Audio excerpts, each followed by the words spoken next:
Hi, welcome to Ray at the Movies, and today I'm doing a review on The Nest.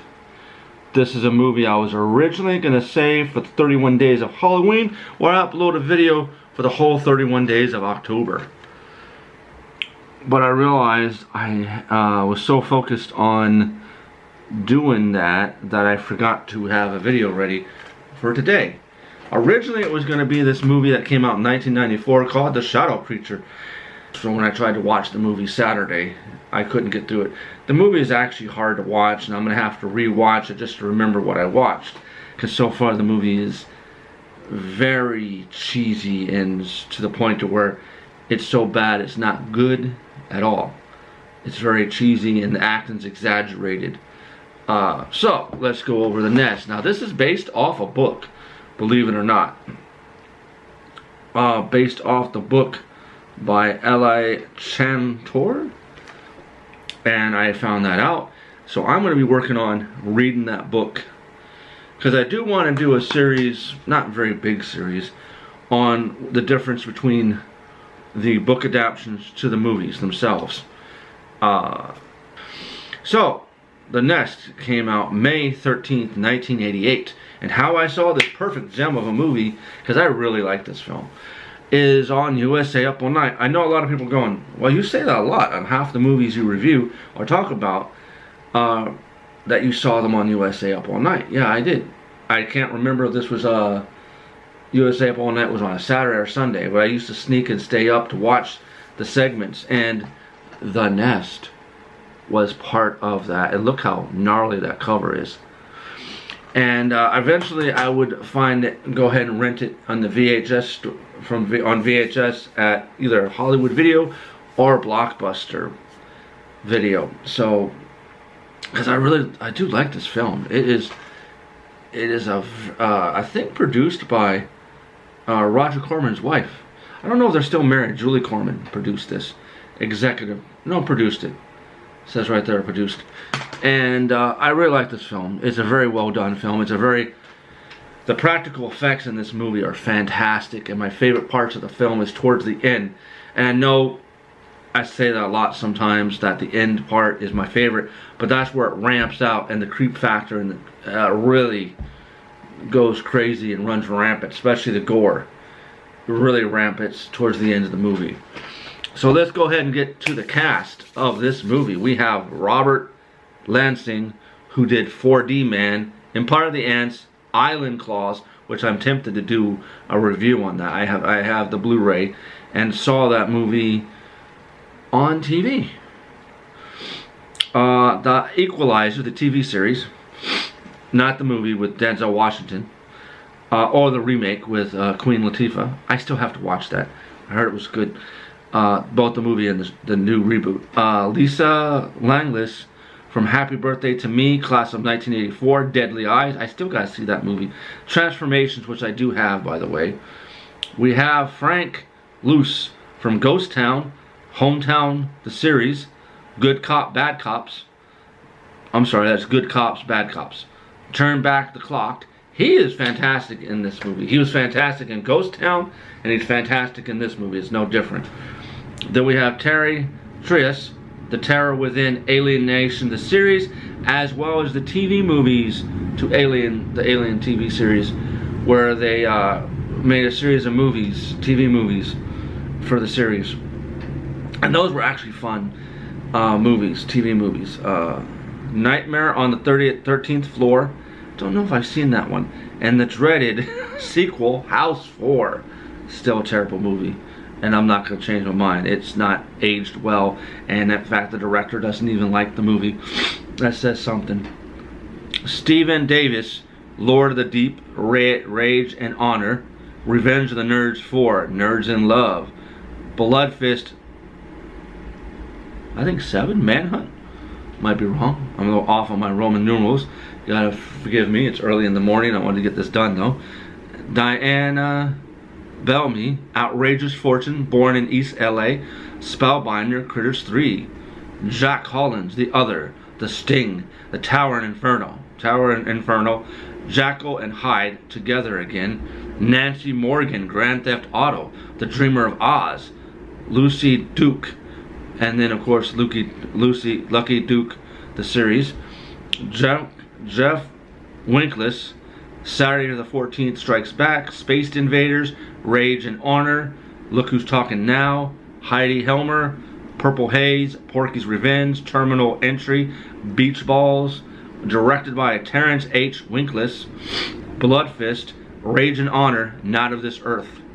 And I believe that's the original movie with Tracy Lords and not the remake. I forgot to put down which one. Writer Robert King, Under the Boardwalk, Blood Fist, Phantom of the Mall, Eric's Revenge, Cutthroat Island. Eli Kotor, The Nest, which he also wrote the book for. Alright, music by Rick Conrad, The Terror Within, Amityville Horror, The Evil Escapes, Watchers 2. I do plan on doing that one. I really like that movie and would like to do a review on that one. And I want to do the first and the second one back to back. The Hit List, special effects by Frank Gela, King Kong Lives, Prison, I, Madman, Nightlife, James M. Nura, Not of This Earth, forgot to put which one, Saturday the 14th Strikes Back, 976 Evil, Nowhere to Run, 1989. Okay, that was not supposed to be there. Here is the thing, it's called The Horrifying Shocker, as a biological experiment goes haywire when meat-eating mutant roaches invade an island community, terrorizing a peaceful New England fishing village and hideously butchering its citizens. The Nest takes place in a small New England town that is overrun by genetically engineered killer cockroaches. The local sheriff, Luz, joins forces with his former girlfriend, Langless, and pest control agent, Stephen Davis, to defeat the carnivorous insects. The Nest is a 1988 American science fiction horror film directed by Terrence H. Winkless in his directorial debut, based on the 1980 novel the same name by L.A. Carter, published under the pseudonym Gregory A. Douglas. The film's screenplay was written by Robert King. The film was produced by Julie Corman and stars Robert Lansing, Lisa Langless, Frank Liss, and Terry Triss. And now for the trivia. This film was shot in was plagued with cockroaches for several years after this movie had wrapped. That's terrifying. The cockroaches used in this film were plucked off the streets. That's crazy. You normally have a bug wrangler for these movies. Star Lisa Langless said in an interview that the shoot was a very unpleasant experience and that they tried to pressure her into doing a nude shower scene even though they weren't supposed to show anything originally. After being tricked into being totally nude for several long scenes in The Man Who Wasn't There, 1983, she swore she wouldn't let producers take advantage of her again. Again, another film where they tried to get me to take my clothes off, and in my contract that I would have a bodysuit on. They didn't have one available the day of the shoot, so I thought I would wear gaffer's tape on my breasts for the scene. They said, "Oh, we keep seeing the tape in the shower," so I told them they were seeing too much anyways. The producer took me in the trailer and said, "I heard you're being difficult about doing the nude scene. What's your problem?" I said, "Look, I don't have an issue with nude scenes. I don't. I did one for John Hudson, but they're not treating me fairly because you don't have a bodysuit for me." This movie was shot in 25 days. Sorry. The pickup truck explosion and Exterminator's house explosion are both stock footage from Humanoids from the Deep, a film almost produced by Concord. Sorry. Stephen Davis improvised a fair share of his lines. Actually, I kind of figured that one. Lisa Langless said she was really offended when she first saw the poster art for The Nest, which features her character. She thought, "Who is that woman?" They gave her much bigger breasts. She was shown wearing panties, which she didn't wear in the movie, and she had curly hair, which she didn't have in the film. She also looked like she was being seduced by a giant cockroach, like she's just an appetizer. I think as a woman, she said, I was feeling really exploited, but now I can laugh at it. Terrence H. Winkless used his own hands for various insert shots that were done in post-production. Dr. Hubbard was a man in his early draft of the script. Terrence H. Winkless sings the vocals on L.A. Conqueror for the diner cockroach set piece. I can't pronounce the title of the song, sorry. Directorial debut of Terrence H. Winkless, released on the same day as Friday the 13th Part 7, The New Blood. So I was right. That was Blood Fist 7. Okay. I'm sorry, I'm a little out of it today. So that's all I have for the trivia. But I'm going to say the practical effects are great, especially for the creature effects of the cockroaches when they mutate later on in the film towards the end. It's fantastic. The cast does a great job. It's a little cheesy, but not too cheesy. And the cast is fantastic, which helps make this movie wonderful. And like always, the actor, where is he? Robert Lansing is always great in every movie he does, even if the movie isn't. But this is a movie where I give 3 stars out of 5 because I truly enjoyed this film, and this is a movie that I repeatedly go watch over and over again. And this is a movie that has repeat viewing. It's not a movie that you're going to watch once. You're going to watch it again. And if you don't like cockroaches, it's perfect for you. Or you have a fear of bugs, this is definitely going to make your skin crawl. This movie didn't make my skin crawl, but it still creeped me out, some of the scenes, especially the practical effects towards the end of the movie. And like I said, I really like this film. I recommend you pick this movie up. I'm not sure if you can still pick this up. I know that you can't buy this at Scream Factory or Shout Factory's website because they no longer have this movie. This movie is out of print. But I think you can find it on Amazon for 20 bucks. They're still selling it. You're still able to get it. I just really like the cover. It's really horrifying. And like I said, I don't think there's a reverse cover. No, there isn't. But there. Oh yeah, I forgot to tell you. They have an auto commentary by the director Terrence H. Winkless for this movie from Scream Factory. This movie was released. I forgot to put down when this movie was released. I can't believe that. Normally really good at that.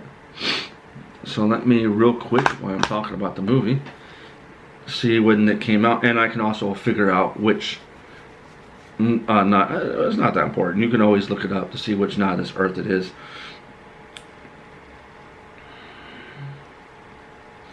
I'm going to the wrong site, sorry. But yeah, I like the movie. The special effects are fantastic. It's a great fun movie to watch. You won't be disappointed. I tell you that for sure. You're gonna really like the film, and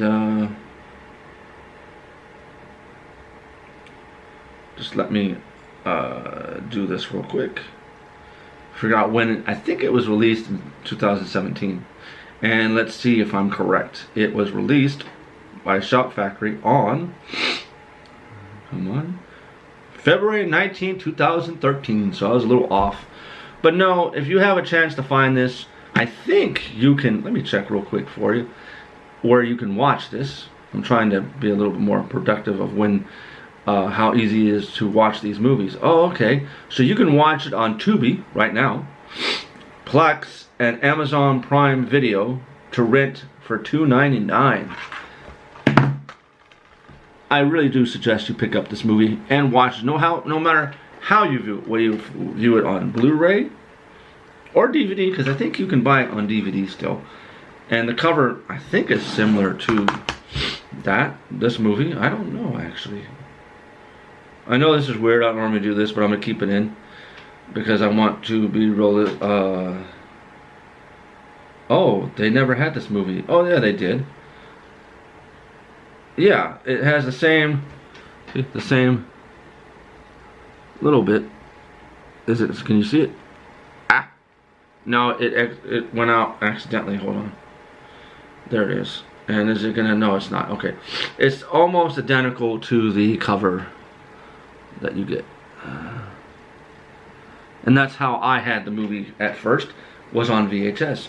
Well, that is all the time I have for today. With that, I am out of here. You have a good one and have a good rest of the day. I want to also, before I let you go, say thank you for participating in the polls. The Ghost Town so far and the Slayer keep competing with each other, where Ghost Town's winning and then the Slayer's winning. And right now, Ghost Town is winning again by 67% out of, let's see. I know it's weird. I'm gonna have to, I might edit this part out. I don't know. It's leading, so yeah, 71% as of now, and the Slayer is at 29%, and so far, Madhouse, 1981, got 0, and Scared Stiff.